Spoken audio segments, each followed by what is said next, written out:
ہندوستان میں ابن بطوطہ لکھتے ہیں کہ یہاں دریا کنارے ایک وقت ایسا بھی آیا کہ ہندو متاثر ہوئے تو کچھ مسلمان بھی متاثر ہو گئے. کہنے لگے دریا کے کنارے سال کی جو آخری تاریخ ہوتی ہے نا، آخری تاریخ سمجھ لیں 29 ذی الحج، سال کے آخر پہ نا شیطان آتا ہے، ایک بت خانہ اس میں شیطان آتا ہے اور شیطان آ کے اس بت خانے پہ قبضہ کرتا ہے. تو اگر وہاں ایک کنواری لڑکی نہ بٹھائی جائے تو وہ سارے ملک پہ قبضہ کر لے گا اور سب کو مار ڈالے گا. لہذا ایک لڑکی کی بلی چڑھائی جائے گی، اس کو بٹھایا جائے گا بت خانے میں رات کو. کنواری لڑکی ساری رات وہاں بیٹھے گی، صبح جب لینے جاتے تو لڑکی مری ہوتی. شیطان آیا ہے تو اس کو نہ یہ دینی ہے تو تب اس نے جان چھوڑ. یہ رسم تھی. میں اکثر کہتا ہوں ہمارے تو جو دروازے پہ بھیک لینے آتا ہے وہ بھی قسمت کا حال بتاتا ہے. جس کی اپنی قسمت خراب ہے کہ مانگتا پھر اپنی قسمت کا یہ حال ہے کہ در در کا بھکاری ہے، قسمت کی حال بتاتا ہے. اور کئی دفعہ سونا بھی ڈبل کر دیتے ہیں. وہ پتہ تب چلتا ہے جب سنگل بھی غائب ہو جاتا ہے. خدا کا خوف کریں، یہ قسمت کا حال بتائے گا جو روٹیاں مانگتا ہے. کچھ تو تھوڑا سا معیار زندگی بنائے. ہم مسلمان ہیں، ان کا بھی نظریہ بن گیا. مسلمان بھی اس نظریے کا شکار ہو گئے کہ جناب سال کے آخر میں ایک کنواری لڑکی بٹھائیں گے ورنہ وہ سارے ہندوستان کو مار دے گا. ایک حافظ ابو البرکات رحمت اللہ علیہ نام کے بزرگ ہوتے تھے اور سلسلہ عالیہ چشتیہ کے شیخ بھی تھے. لیکن اللہ کی قدرت یہ تھی کہ ان کے چہرے پر داڑھی اور مونچھیں نہیں آئی. کچھ لوگوں کے نہیں نہ آتے بال، کیا کہتے ہیں ان کو؟ کھودے. وہ ہمارا ایک لفظ ہے، بولتے ہیں پنجابی میں. ان کے چہرے پہ داڑھی نہیں تھی. وہ بھی کبھی کبھی اس رستے گزرا کرتے تھے تو قریب ہی ایک بوڑھی اماں کا مکان تھا. تو اماں بڑی مہمان نواز تھی. اس نے دروازے پہ، اگر بیوہ عورت تھی ایک کی اس کی بیٹی تھی، دروازے پر اس نے مہمان خانہ بنایا ہوا تھا. آنے جانے والے کو کھانا کھلاتی، چائے پہ شوق تھا اس کا. اور حافظ صاحب دن کے وقت وہاں آئے. اماں بڑا رو رہی تھی، کھانا بھی نہ ملا، چائے بھی نہ ملی. تو کہنے لگے میں تو اس رستے اس لیے آیا تھا کہ یہاں ٹھہروں گا. مہمان نوازی یہاں اچھی ہوتی ہے، ہوٹل تو ہوتے نہیں تو مہمانوں کو مہمان خانوں میں ٹھہرنا پڑتا تھا. تو اماں کدھر ہے؟ تو کہا اماں بڑی پریشان ہے. حافظ جی نے کوشش کی، نیک آدمی تھے، کہ اماں سے ملاقات ہو جائے. حافظ جی کا کمال یہ تھا کہ حافظ اتنے پکے تھے کہ ایک جگہ بیٹھ کر قرآن پاک شروع کرتے تھے اور وہی سارا ختم بھی کر دیا کرتے. اتنی پکی منزل کے حافظ تھے. تو حافظ ابو البرکات صاحب وہاں بیٹھے. وہ اماں کوئی بزرگ تھے حافظ صاحب، وہ اماں سے کسی طریقے ملاقات کی تو اماں ملتے ہی رونے لگی چیخیں مار کے. اماں کیا ہوا؟ کہنے لگی حافظ جی ایک کی بیٹی ہے، خاوند فوت ہو گیا تو میں نے نکاح نہیں کیا، ایک بیٹی کے نام ساری زندگی کر دی. یہاں نا اب بت خانے میں میری بیٹی کو بٹھایا جائے گا. کچھ مسلمانوں کے بھی ہمارے گاؤں کے نظریات کمزور ہو گئے. یہاں بچی کو بٹھایا جائے گا اور سویرے وہ مر جائے گی میری بیٹی. قرآن اندازی ہوئی ہے تو میری بیٹی کا نام نکل آیا. اب بیٹی کو جانا ہی پڑے گا. یہ ہمارے ان کچھ علاقوں کا طریقہ ہے. حافظ جی کہنے لگے اماں تو اس طرح کر، میں لوگوں کو سمجھاتا ہوں کہ یہ غلط ہے، شریعت اس کو پسند نہیں کرتی. تو میرے ساتھ انہوں نے کہا یہ لوگ نہیں مانیں گے، بہت سارے ہندو بھی ہیں، بہت سارے مسلم بھی ہیں، تو گڈمنڈ ہو گئے نظریات، یہ تھوڑی مانیں گے. حافظ جی کہنے لگے اماں پھر ایک اور حل بھی ہے، میرے چہرے پہ کون سا داڑھی ہے؟ تو بیبیوں والے کپڑے مجھے دے. آج میں بیٹھتا ہوں وہاں دیکھتا ہوں کون سا شیطان آتا ہے. عقیدہ مضبوط ہو نا. اقبال کیا کہتے ہیں ارادے جن کے پختہ ہو، نظر جن کی خدا پر ہو، تلاطم خیز موجوں سے وہ گھبرایا نہیں کرتے. کہا مجھے دو کپڑے بیبیوں والے، میں بیٹھتا ہوں. اماں کہنے لگی وہ شیطان واقعی آتا ہے. آج تک جتنی بچیاں گئی ہیں سویرے مردہ ملی ہیں. بڑی سمجھنے والی بات ہے، غور کرنا. جتنی گئی ہیں ساری مردہ آئی ہیں. تو حافظ جی آپ کو جب وہ شیطان رات کو دیکھے گا نا، آپ آئے ہیں تو آپ کے تو وہ زیادہ ٹکڑے کرے گا کہ اس نے دھوکہ کیا، مرد ہو کے عورتوں کی جگہ پہ آیا. آپ نہ حافظ جی کہنے لگے ٹکڑے میرے ہونے ہیں. آپ فکر نہ کریں. دریا کنارے بہت خانہ تھا. حافظ جی عورتوں والا لباس پہن کے وہاں بیٹھ گئے. حافظ صاحب کہتے ہیں 3 دفعہ میں نے رات کو باہر نکل کے دریا پہ وضو بھی کیا. ساری رات میں نے قرآن پاک پڑھا اور جب فجر کا وقت ہوا تو باہر نکل کے میں نے اذان پڑھی. لوگ آئے تو میں نے جماعت کرائی. اور فرماتے ہندو مسلمانوں سب کو بلا کے میں نے کہا کہ اگر آج کے بعد شیطان نہ آئے تو ہندو کلمہ پڑھتے ہو سارے؟ نے کہا جی پڑھتے ہیں. فرمایا لو پھر میں بالکل صحیح سلامت آ گیا، کوئی شیطان نہیں آیا. کہتے ہیں سب ٹھیک ہو گیا. اب لوگ کہنے لگے اب جی بات تو آپ کی ٹھیک ہے پر وہ بی بی کیسے مر جاتی تھی؟ جس کو ہم رات کو بٹھاتے تھے سویرے مردہ ملتی تھی تو اس کو کون مارتا تھا اگر شیطان نہیں آتا؟ آپ جی سمجھانے لگے کہ شیطان وسوسہ دیتا ہے پر زندگی موت اس کے ہاتھ میں. وسوسہ دیتا ہے، جتنی اس کو گنجائش ہے وہ کرتا ہے. کہا پھر وہ بی بی کیسے مرتی تھی؟ تو حافظ جی نے ایک بہت بڑی بات سمجھائی. کہنے لگے اصل بات یہ جس آدمی کو پتا ہو نا میں نے سویرے مر جانا ہے وہ ڈر سے مر جاتا ہے. اس کو پتا ہو نا کہ میں یہاں مرنے آیا ہوں تو وہ ڈر سے ہی. فرمانے لگے اس کا عقیدہ کمزور ہو جاتا تھا، وہ نفسیاتی طور پر سمجھتی تھی کہ میں نے مرنا ہی مرنا ہے. تو خوف ہوتا تھا, کوئی قریب نہیں آتا تھا, دریا اور جنگل دائیں بائیں, تو صبح تک اس عورت کا دل بند ہو جاتا تھا. تو وہ خوف سے ہی اسے کوئی شیطان نہیں مارتا. اللہ کی عبادت کریں, عبادت سے برکت آتی ہے. حضرت ابو ادریس خولانی رحمت اللہ علیہ حضرت معاذ بن جبل کے شاگرد تھے, تابعی تھے, تابعی بزرگ تھے. فرماتے ہیں کہ میں جب سے حضرت معاذ بن جبل کی صحبت میں بیٹھا نا تو برے کاروباروں سے میری طبیعت و چاٹ ہو گئی. کئی کاروبار میں دیکھتا تو جھوٹ بولنا پڑتا, اس میں بڑا کچھ کرنا پڑتا, تو مجھے ڈر آتا. آپ فرماتے ہیں میں نے نا بڑی کوشش کی پر میری مرضی کا کام مجھے, صوفی کاہل نہیں ہوتے. فرماتے ہیں میرے اندر طاقت تھی کہ میں حلال کما کے بچوں کو کھلاؤں, پر میری مرضی کا کام نہیں ملتا تھا. حد ہو گئی. اور جب انسان نیکی کی طرف آتا ہے تو کچھ نہ کچھ آزمائشیں ضرور آتی ہیں, یہ پکی بات ہے, پکی بات. جب وہ غلط ملت کر رہا ہوتا ہے تو اس کو لگتا ہے سارا کچھ صحیح ہے, جب سیدھا ہوتا ہے تو بہت ساری پریشانیاں بھی ضرور آتی ہیں. یہ مزاج ہے دین کا. آپ فرماتے ہیں میں پریشان رہنے لگا, حالات خراب ہونے لگے, آزمائش سخت ہونے لگی, کاروبار بند ہو گیا, کام ہی کوئی نہیں ملتا تھا. میری بیوی ناراض رہنے لگی, ہلکا ہلکا تو اس نے مجھے کہنا شروع کیا, پھر جلال میں آ گئی. اور ایک دن مجھے کہنے لگی اگر آج نانا کچھ لے کے آئے تو بچے لے کے میکے چلی جاؤں گی. آپ فرماتے ہیں میں بڑا پریشان ہوا, نکل گیا فجر پڑھ کے کام کی تلاش میں. میں نے ظہر تک تلاش کیا لیکن مجھے کام نہ ملا. آپ فرماتے ہیں نہر فرات کے کنارے تپتی ہوئی ریت پہ میں بیٹھا تھا تو میرے دل میں خیال آیا بندوں کی مزدوری نہیں ملتی تو آج اللہ کی نہ کر لیں, آج اللہ کی مزدوری نہ کریں. آپ فرماتے ہیں میں نے گرم ریت سے تیمم کیا, وضو کیا وہیں فرات, اور گرم ریت پہ کپڑا بچھایا تو نفل پڑھنے شروع کر دی. زور سے اثر تک نفل پڑھے, زور سے. چلے میں ایک دعا کرتا ہوں, آپ آمین کہنا. اللہ کرے کہ ہم مغرب کے بعد والے نفل ہی پڑھنے شروع کر دیں. نبی کریم سید عالم صلی اللہ تعالی علیہ وآلہ وسلم کے غلاموں کا حال دیکھے, عبادت کا حال دیکھے. فرماتے میں نے کہا اللہ کی مزدوری کرے, زور سے اثر تک نفل پڑے گرم ریت پہ. اور جب اثر ہوئی نا تو میں نے اپنے رومال میں نا تھوڑی سی ریت باندھ لی. گھر کی دیواریں چھوٹی چھوٹی تھی. میں نے کہا بیوی نے دیکھا نا خالی ہاتھ آیا ہے تو اندر سے شور کرے گی, ہم سائے بھی سنیں گے, تو چلو جب دیکھے گی نا رومال میں کچھ ہے حوصلہ کرے گی, جب اندر جاؤں گا تو سمجھا لوں گا. آپ مسکرا رہے ہیں نا ہلکا ہلکا, اس کا مطلب ہے ان باتوں میں کافی صداقت ہے. پرانے بزرگ کر گئے تو اس کا مطلب یہ ہے کہ ان میں بہرحال کافی حد تک صداقت ہے. یہ شور ہوتے رہتے. کہتے میں نے وہ کہا کہ چلو دور سے دیکھے گی تو گھر جا کے سمجھا لوں گا. آپ فرماتے پہلے میری بیوی دروازے پہ بیٹھی رہتی تھی, بچے بیٹھے رہتے تھے, منتظر ہوتے تھے کہ کچھ لے کے آئے, گھر میں فاقہ ہوتا. آج میں گیا تو شور ہی کوئی نہیں, کوئی شے نظر نہ آئی. وہ ریت سے بھرا ہوا میرا پلو میں نے دروازے کے ساتھ رکھا, اندر چلا گیا.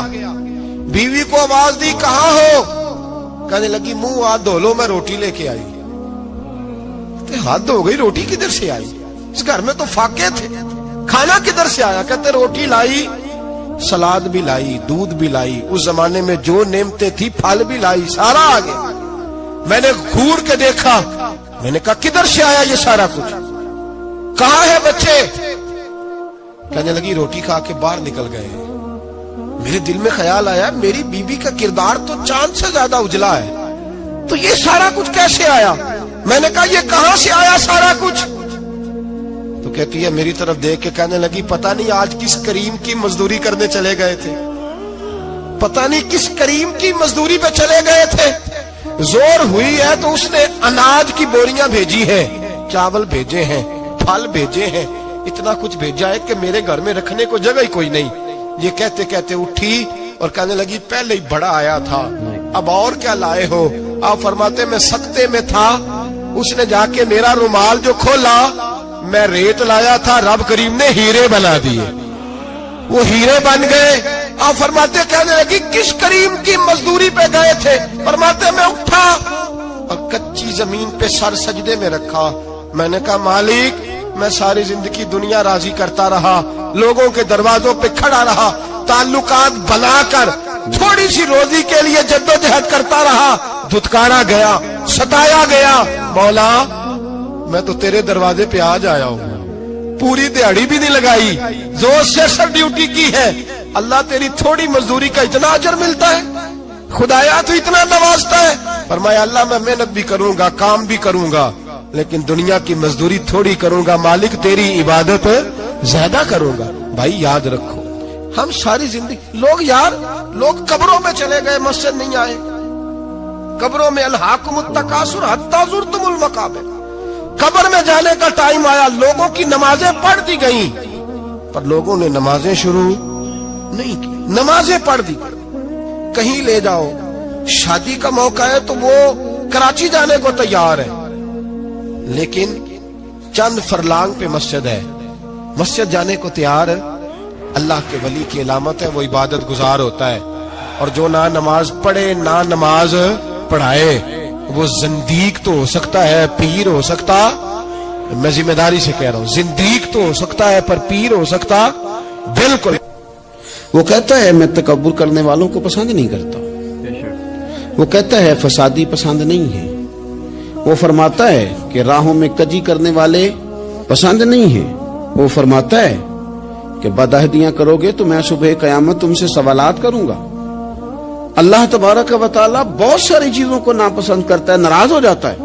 بلکہ نبی پاک صلی اللہ تعالی علیہ وسلم نے فرمایا تم بات کرتے کرتے کوئی ایسا جملہ بول دیتے ہو کہ رب اتنا ناراض ہوتا ہے کہ تمہیں پتہ بھی نہیں ہوتا, تمہارے لیے جہنم کا فیصلہ کر دیتا ہے. اس لیے پہلے تولو پھر بولو, خود اپنے لفظوں کی تو تم پہرے داری کرو نا کہ میں کیا کہہ رہا ہوں. کوئی ایسا جملہ, کوئی ایسی بات وارث شاہ مان کری نہ وارثاں دا, کوئی ایسی بات نہ تمہاری زبان سے نکلے. اور حضور یہ بھی فرماتے ہیں کہ اس کا دوسرا پہلو بھی ہے, بعضوں کا تم بات کرتے ایسا جملہ کہتے ہو وہ اتنا راضی ہوتا ہے کہ تمہارے لیے جنت کا فیصلہ فرما دیتا ہے. مسلمان کو اب یہ حکم ہے, اس ساری گفتگو کا نتیجہ یہ ہے کہ وہ اپنے جذبات پر, خیالات پر, نگاہوں پر, زبان پر, کانوں پر تھوڑی توجہ دے, بے لگام نہ بنے, بے ترتیب نہ بنے, جو طبیعت میں آئے کر نہ گزرے, تھوڑا سا نہ سوچے سمجھے اور تھوڑا سنبھل کے چلے. کبھی ان کاموں کی طرف نہ جائے جن سے رب ناراض ہو جاتا ہے, ان کاموں کی طرف بڑھے جن سے اللہ راضی ہوتا ہے. میرے نبی پاک صلی اللہ تعالی علیہ وآلہ وسلم نے ارشاد فرمایا, بعض احادیث میں لفظ یہ ہیں کہ اللہ اپنے بندوں کو دیکھ کے مسکراتا ہے جو اس کی شان کے لائق. جس ترتیب سے ہم مسکراتے ہیں, جس ترتیب سے ہم روتے ہیں, جس ترتیب سے ہم کسی بات کا اظہار تشکر کرتے ہیں, خدا ان باتوں سے پاک ہے. اب بہت ساری حدیثوں میں آیا کہ وہ مسکراتا ہے, تو کیا مطلب ہے مسکرانے کا؟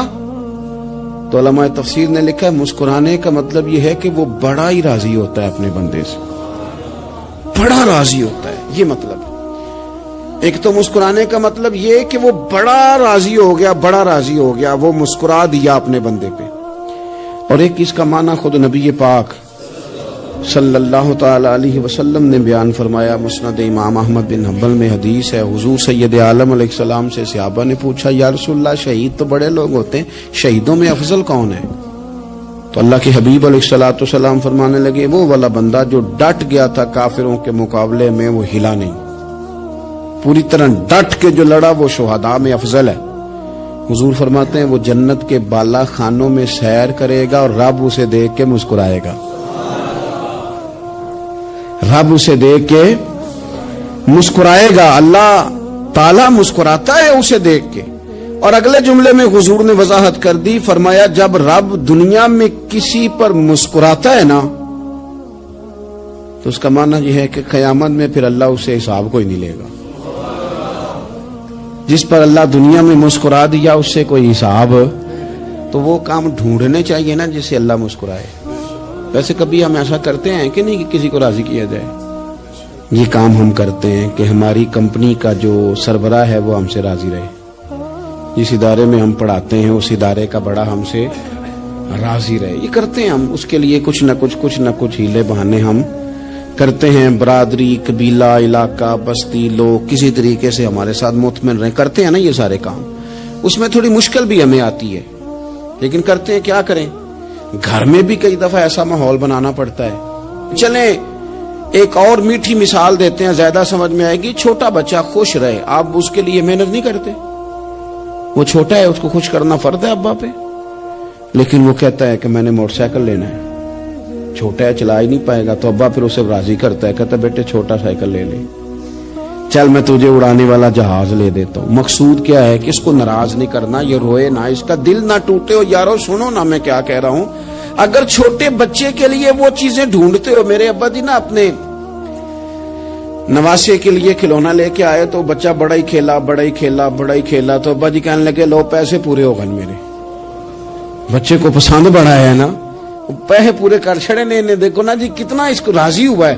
تو انسان کیا کرتا ہے کہ کوشش کرتا ہے, چھوٹا بچہ بھی ناراض نہ ہو تو وہ چیزیں وہ ڈھونڈتا ہے کہ اس کو کیا پسند ہے, چاکلیٹ لے جاؤں, فلاں چیز لے جاؤں, آئس کریم لے جاؤں. تو ایک بچے کے لیے, گھر کے لیے, سربراہ کے لیے اتنی محنت کرتے ہو, تو وہ کام بھی ہمیں ڈھونڈ کے تلاش کرنے چاہیے نا, جس سے رب راضی ہوتا ہے, اللہ راضی ہوتا ہے. بتاؤں وہ کون کون سے کام ہیں؟ نبی کریم صلی اللہ تعالی علیہ وسلم نے ارشاد فرمایا 3 لوگ ہیں جنہیں دیکھ کے رب مسکراتا ہے. یا رسول اللہ صلی اللہ علیہ وسلم وہ کون کون سے؟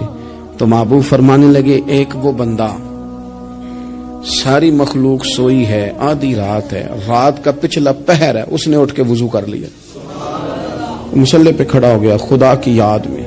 فرمایا اسے دیکھ کے رب مسکراتا ہے جو اس کی شان کے لائق ہے. مسکراتا ہے اللہ. یہ تو سونے کا ٹائم تھا, یہ تو گہری نیند آنے کا وقت تھا, رات کا پچھلا پہر. رات پوے تے بے درداں نو نیند پیاری آوے, تے درد منداں نو یاد سجن دی ستیاں وی آن جگاوے. اور ساون کی کالی راتوں میں جب بوندا باندی ہوتی ہے, وہ راتوں کو اٹھ روتے ہیں جب خلقت ساری سوتی ہے. اللہ مسکراتا ہے. اور سننا میرے بھائی, میرے نبی پاک صلی اللہ تعالی علیہ وسلم فرماتے ہیں جب مسلمان نماز کے لیے صفیں بناتے ہیں نا, ترتیب لگ رہی ہوتی ہے, اب اللہ کی بارگاہ میں کھڑے ہوں گے, قیام کریں گے, رکوع کریں گے, سجود کریں گے. فرمایا جب مومن صفیں بناتے ہیں تو رب دیکھ کے مسکراتا ہے, مسکراتا ہے. کمال ہو گئے عروج بندگی کا, جب بندے کو دیکھ کے رب مسکرائے. خدا بندے سے خود پوچھے بتا تیری رضا کیا ہے, مسکراتا ہے. اور میرے نبی پاک علیہ السلام فرماتے ہیں جب مجاہد جہاد کے لیے صفیں سیدھی کرتے ہیں. آج تو یہ رب کے نام پہ مرنے ہی آ گئے, یہ صفوں میں کھڑے ہوں گے, ترتیب سے لڑیں گے, ترتیب سے گلا کاٹیں گے کافروں کا یا شہادت لیں گے. فرمایا جب جہاد کے لوگ صفیں بناتے ہیں تو رب انہیں دیکھ کے مسکراتا ہے. کتنے نصیبوں والا وہ بندہ ہے جسے دیکھ کے مسکرا دیا. او یار کبھی تیرا بیٹا تیرے سامنے مسکرائے نا چھوٹا, تو تیرا دل باغ باغ ہو جاتا ہے.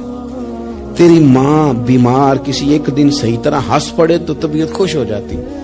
مجھے بتاؤ نا جس کا رب بھی اسے دیکھ کے ہنس پڑے, جو اس کی شان کے لائق ہے, کیا اس بندے کے نصیبیں ہیں, کیا اس کے مقدر ہیں. آپ اس مقام پر اپنے آپ کو لائیں. اب دیکھیں نا یہ حدیث آپ نے سن لی, اب ہم نے نا اس طرح صفحے نہیں بنانے جس طرح ساری دنیا, اب ذرا صفحے بھی شوق سے بنائیں گے. آپ ذرا تھوڑا سا شوق پیدا کریں گے, بھئی یہ تو میں وہ کام کرنے لگا ہوں جسے دیکھ کے رب مسکراتا ہے. نبی پاک صلی اللہ علیہ وسلم نے فرمایا جب کوئی بندہ توبہ کرتا ہے نا, ہم توبہ کا رٹا لگاتے ہیں, یا اللہ میری توبہ یا اللہ. اور توبہ کا تو مطلب یہ ہے کہ پچھلے گناہوں سے پکی توبہ, آج کے بعد یہ غلطی نہ کرنے کا پکا وعدہ. تو نے ساری شب برات رو کے گزاری ہے, بتا سویرے جھوٹ جوڑنے کا ارادہ ہے تیرا, آج کے بعد رشوت تو نہیں نہ لے گا, ملاوٹ تو نہیں نہ کرے گا, یہ توبہ ہے. اور اگر سارے کام اسی طرح کرنے تو پھر یہ توبہ کا رٹا ہے, جتنا مرضی لگاؤ. حضرت علی بن ربیعہ رضی اللہ تعالیٰ عنہ فرماتے ہیں میں مولا علی کے ساتھ تھا, مقام حرہ کی طرف جا رہے تھے, حضرت علی نے ہاتھ اٹھا کے دعا مانگی ہماری تعلیم کے لیے, ورنہ حضرت علی ہم صحابہ کو محفوظ عن الخطا تو مانتے ہیں نا. ہاتھ اٹھا کے کہا اے اللہ ہمارے گناہ بخش دے, تیرے علاوہ کوئی معاف کرنے والا نہیں. اور پھر حضرت علی آسمان کی طرف دیکھا, اور دیکھ کے نا حضرت علی بن ربیعہ کو تو مسکرائے. حضرت علی بن ربیعہ کہنے لگے حضور مسکرائے کیوں ہو؟ فرمانے لگے ایک دن میں حضور کے ساتھ اسی طرح آیا تھا, اسی طرح حضور نے دعا فرمائی تھی ہماری تعلیم کے لیے، اور پھر حضور مجھے دیکھ کے مسکرائے تھے اور فرمایا جب کوئی بندہ رب کی بارگاہ میں اس طرح استغفار کرتا ہے تو رب مسکراتا ہے اور مسکرا کے فرماتا دیکھ لو میرے بندوں کو پتا ہے کہ میرے علاوہ معاف کرنے والا کوئی نہیں، انہیں پتا ہے، تم اس کی بارگاہ میں رجوع تو لاؤ، آؤ تو صحیح دو آنسو لے کر۔ اقبال کہتے ہیں کہ موتی سمجھ کے شان کریمی نے چن لیا، قطرے دو گرے میرے ار کے انفال کے، دو میں نے آنسو بہائے تھے تو اس کے کرم نے تو موتی سمجھ کے چن لی۔ سنو نا حضور اس استغفار کو اللہ کو یار رات کو توبہ کر کے سونا چاہیے ہمیں۔ کچھ غلطیاں ہم کرنا نہیں چاہتے پر ہم سے ہو جاتی ہیں، کچھ دل ہم توڑنا نہیں چاہتے پر وہ ٹوٹ جاتے ہیں، ہماری مجبوری ہوتی ہے ٹوٹ جاتے ہیں۔ رات کو اس کی بارگاہ میں ہاتھ باندھ کے کشکول طلب دراز کر کے خوب استغفار پڑھنا چاہیے کہ مالک بندے ہیں نا کیا کریں، نفس کا ساتھ ہے، دنیا کا ساتھ ہے، خواہشات نفسانیہ، مالک معاف کر دے، درد سے توبہ، رسم نہ ہو، کہانی نہ ہو، لفظ نہ ہو، جملے نہ ہو، اور جناب ایسے لوگوں کے بیچ بڑے ہاتھ باندھ کے اور بڑا کوئی ضرورت نہیں، آپ اکیلے اپنی چارپائی پہ بستر کے اندر منہ دے کے بھی درد سے کہیں گے نا معاف کر دے تو وہ تو مہربانی بڑا ہے۔ میرے نبی پاک صلی اللہ علیہ وسلم مثال دیتے ہیں، فرمایا ایک آدمی صحرا میں جا رہا، صحابہ سے حضور خطاب کر رہے ہیں، فرمایا ایک آدمی صحرا میں جا رہا تھا، اس نے اپنی اونٹنی پہ کھانا پانی پیسے ہر چیز رکھی ہوئی تھی، صحرا تھا بہت بڑا، درمیان صحرا کے گیا تو تھوڑا سا سستانے کے لیے آرام کرنے کے لیے اونٹنی سے نیچے اترا، اب اس نے اونٹنی کی لگام اونٹنی کی نکیل اپنے سرہانے کے نیچے رکھی، ہاتھ کے ساتھ پکڑی اور سو گیا۔ تھوڑی ہی دیر کے بعد جب اس کی آنکھ کھلی تو دیکھا اونٹنی غائب ہے۔ صحرا میں وہ پیدل نہ آگے جا سکتا ہے نہ پیچھے جا سکتا ہے، نہ دائیں نہ بائیں، کھانے کو روٹی نہیں، پینے کو پانی کا قطرہ نہیں، تھوڑا ادھر بھاگا ادھر بھاگا، تھک گیا۔ کریم محبوب فرماتے ہیں وہ پوری طرح نڈھال ہو گیا اور مایوس ہو گیا، معاذ اللہ، مایوس ہو کے دوبارہ اسی جگہ آ کے لیٹ گیا جہاں پہلے لیٹا تھا، انتظار کرنے لگا کہ اب موت ہی آئے گی، آخری وقت ہے، نہ میں پیدل یہ صحرا کراس کر سکتا ہوں، نہ پیچھے جا سکتا ہوں، نہ کھانا ہے نہ پانی ہے، سوائے موت کے کوئی سہارا نہیں۔ حضور فرماتے ہیں وہ رستے میں دوبارہ لیٹ گیا، اچانک اس نے رخ بدلا تو اونٹنی سامنے کھڑی تھی۔ حضور نے صحابہ سے پوچھا بتاؤ نا اسے بھلا کتنی کو خوشی ہوگی؟ یا رسول اللہ جسے نئی زندگی مل گئی ہے۔ آپ دیکھیں نا سارے ڈاکٹروں نے کہہ دیا کہ اس کے تو گردے معدہ جگر ہر چیز ختم ہے، گھر لے جاؤ خدمت کرو، ہر طرف پریشانی ہے۔ وہ بندہ بھی سمجھ گیا ہے کہ آخری وقت آ گیا، کل جاؤں پرسوں جاؤں، تیاری ہو گئی، سب لوگ آ گئے، باہر والے بھی آ گئے، یہ ماحول ایک عجیب رنگ اختیار کر گیا۔ اچانک ایک ڈاکٹر نے آ کے کہا نہیں نہیں غلطی لگ گئی تھی۔ مجھے بتائیے انداز کیا ہوتا ہے؟ بغیر دوائی کے بندہ اٹھ کے کھڑا نہیں ہو جاتا، او میں تو بچ گیا ہوں۔ نبی پاک صلی اللہ علیہ وسلم فرمانے لگے اس کی اونٹنی مل گئی، بتاؤ بھلا اسے کتنی خوشی ہوگی؟ یا رسول اللہ وہ تو دوبارہ دنیا میں آ گیا۔ حضور فرمانے لگے اسے کچھ بھی خوشی نہیں ہوئی۔ جب کوئی رب کا گناہگار بندہ آ کے توبہ کرتا ہے، رب کو اس سے کئی گنا زیادہ خوشی ہوتی ہے۔ میرا بندہ آ گیا ہے، میرا بندہ آ گیا ہے، میرے گھر آ گیا، اس نے آنسو بہائے ہیں، اس نے کہا اللہ میں تیرا ہی ہوں، تیرا ہی رزق کھاتا ہوں، تیری ہی زمین پہ رہتا ہوں، تیرے نام سے میری سانسیں چلتی ہیں۔ وہ آ گیا۔ فرمایا اس اونٹنی والے سے زیادہ رب کو خوشی ہوتی ہے جب گناہگار آ کے توبہ کرتا۔ گناہگاروں کے آنسو اس کی بارگاہ میں بڑے مقبول ہیں، لیکن ہم رسم ادا کرتے ہیں، توبہ نہیں کرتے، ہم اپنے آپ کے ساتھ دھوکہ کرتے ہیں، جھوٹ بولتے ہیں۔ ہم بندہ کوئی ناراض ہو جائے تو ہمیں کوئی نیند آتی، اس کے گھر چلے جاتے ہیں۔ ہم اپنے سارے رشتوں کو تعلقات کو مینٹین کر کے رکھنے کے عادی ہیں، ہمیں پتہ ہے کہ وہاں میں نہیں جا سکا تو بیٹا بھیجتا ہوں، فلاں شادی پہ میں نہیں جا سکا تو بھتیجا بھیجتا ہوں، بھائی بھیجتا ہوں، ہر تعلق کا ہم نے خیال رکھا کوئی روٹھ نہ جائے۔ لیکن کمال ہے نا، یہ نہیں سوچا کہ اگر رب روٹھ گیا تو جب وہ روٹھ جائے نا تو سارے رشتے بھی بندے کے پاس موجود ہوں تو کوئی کارآمد نہیں ہوتا، پھر کروڑوں روپیہ جیب میں ہوں تو ڈاکٹروں کی دوائیاں اثر نہیں کرتی۔ وہ روٹھ جائے تو پھر انسان اس طرح سے پھسلتا ہے کہ بڑے بڑے اس کے پاس دروازے ہوتے ہیں پر کسی جگہ اس کا ہاتھ نہیں لگتا. خدا را خیال کریں, دنیا روٹتی ہے تو روٹ جائے, رب رسول ناراض نہ ہونے پائیں, اس کا خیال کریں. حضور فرماتے ہیں وہ مسکراتا ہے, اسے خوشی ہوتی ہے جب کوئی اس کا بندہ اس کی طرف رجوع کرتا ہے. میرے عزیزو, رسول پاک صلی اللہ تعالی علیہ وسلم نے ان لوگوں کے تذکرے کیے جنہیں دیکھ کے رب مسکراتا ہے. ہم نا گناہگاروں پر بھی فتویٰ دینے میں جلدی کرتے ہیں اور نیکی پر بشارت دینے میں بھی جلدی کرتے ہیں, حالانکہ یہ ہماری ذمہ داری نہیں. پتہ نہیں اللہ تعالیٰ کس کو کب توفیق توبہ دے کے اپنے قریب کر لے, لیکن بڑی جلدی ہے, بڑی جلدی فتویٰ دینے میں. اور یہ فتویٰ اب صرف مفتیوں کا نہیں رہ گیا, یہ میری طرح کے آپ کی طرح کے ڈھیروں لوگ ہیں جنہوں نے جیبوں میں فتوے ڈالے ہوئے. بھئی آپ نے کیوں ذمہ داری لے لی ہے جنت میں داخل کرنے کی اور نکالنے کی؟ یہ تو میرے رب کریم کا کرم ہے, وہ جس کو چاہے جب چاہے جتنا چاہے عطا کرے. لیکن کچھ لوگ نا بڑے پکے ہو گئے ہیں کہ شاید جو میں سوچ رہا ہوں وہی درست ہے. کبھی کبھی کچھ چیزیں عجیب بھی ہوتی ہیں, لہذا خدا کی رحمت پر بھروسہ کر کے بات کرنی چاہیے, اپنی مرضی کے فتوے نہیں داغنے چاہیے. وہ دیکھو جی فلانا بندہ یوں کر رہا ہے, آپ کو پتہ ہی نہیں پوری بات کا, آپ کو علم ہی نہیں پوری بات کا. حضرت بہاءاللہ نقشبند بخاری رحمت اللہ علیہ فرماتے ہیں میں حج کرنے گیا تو وہاں میں نے ایک آدمی کو کروڑوں کا کاروبار کرتے دیکھا, تو میرے دل میں خیال ہے یہاں بھی اللہ اللہ کرنی چاہیے تھی, دنیا داری کر رہا ہے. لیکن فرماتے ہیں حج سے فارغ ہوئے تو میں نے دیکھا وہی بندہ سارا کچھ رب کی بارگاہ میں خیرات کر رہا ہے, اور سینکڑوں غریب حاجی ہیں جن کو پورے خرچے دے رہا ہے. تو میں نے وہی اپنی سوچ سے توبہ کی کہ میں کہاں تھا. بڑی جلدی کھڑے نہ ہو جائیں. حضرت حسن بصری رحمت اللہ تعالی علیہ ارشاد فرماتے ہیں کہ میں دریا کے کنارے گیا تو وہاں میں نے ایک شخص کو دیکھا, وہ اپنی ایک خاتون کی گود میں سر رکھ کے بیٹھا اور قریب ایک بوتل بھی پڑی ہے.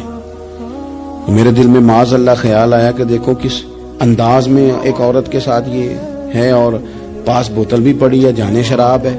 کہتے میں سوچ ہی رہا تھا کہ اچانک ایک کشتی آ رہی تھی دریا میں, وہ ہچکو لے کھائے, کشتی میں 4-5 لوگ تھے, وہ دریا میں ڈوبنے لگے.